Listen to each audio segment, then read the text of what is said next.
Kramarić i Menjon.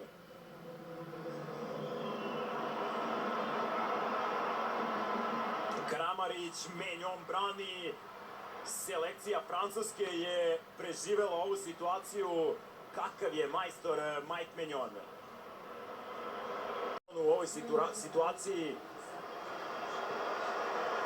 Perišić je prešao na levu stranu. Budimir je pokušao, odbranio je to Mike Menjon, ali se na kraju lopta odbila u mrežu.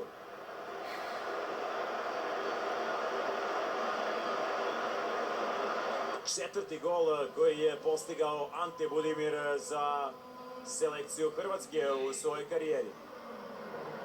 U pitanju prvo poluvreme. Opet Kunde gubi duel protiv Guardiola. Turina šutira, Saliba je intervenisao, Perišić, 2:0 vodi selekcija Hrvatske od prvog minuta nadoknade. Koliko je samo ovakvih golova u reprezentativnom dresu postigao Ivan Perišić, opet se pojavio kada je bilo izrazito važno i Hrvatska je duplirala prednost.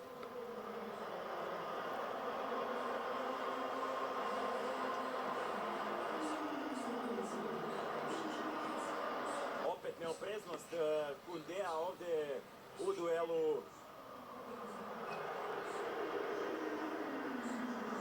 Kramarić za Baturinu, intervenisao je Saliba, ali pogledajte nedovoljno agresivnu odbranu selekcije Francuske, koja je bila loše postavljena, ali jedan vrlo kvalitetan udarac Ivana Perišića, koji je završio iza leđa Majka Menjona. Ovde očigledno pomoći za golmana selekcije Francuske nije bilo.